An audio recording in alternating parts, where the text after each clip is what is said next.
Hello, everyone. My name is Bart Skinner. I'm a CPA located here in Largo, Florida, which is near Tampa Bay. Go Bucks. Today, I'm going to talk about LLCs again, except I'm going to talk specifically about single member LLCs.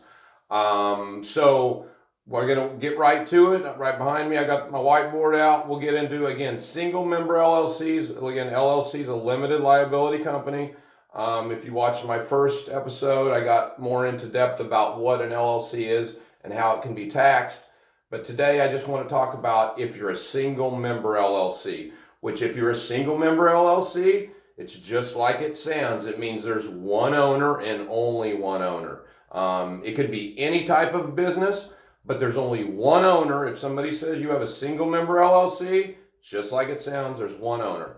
So, for example, we've got a lot of people that are sole proprietors, independent contractors, gig workers, whatever you want to call them. All of those people are one owner businesses. They generally file a Schedule C, which is part of your Form 1040. So it's been a very common thing in the past few years that a lot of small businesses, they just form an LLC. Then they file a Schedule C.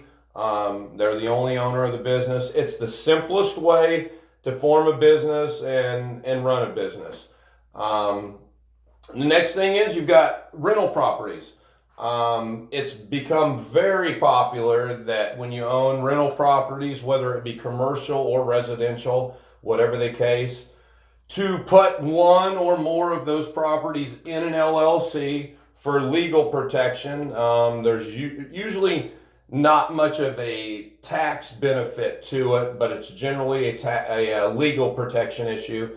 So that's a very popular thing. In my next video, I'm going to go over if you have multiple rental properties, how you can handle LLCs. Farmers, I don't do a ton of those, but of course you can have a farmer that owns his own farm and he might have an LLC.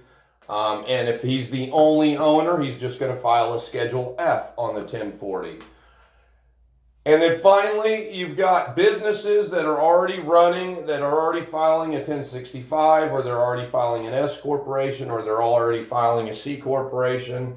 And maybe they go and form another division. So maybe if you have 2 or 3 locations for a business, whether you're being taxed as an S corp or a 1065, maybe each location you go form an LLC, and each LLC is owned 100% by the parent company.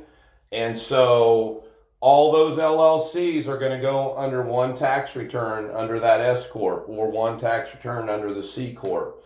So if there's one owner, that tax return is going to get filed under whatever the parent is already filing. So if it's an S corporation, again, and they own an LLC that's a piece of property, but they own it 100%, there's not a separate tax return for that LLC. It's just going to go as part of the S corporation return.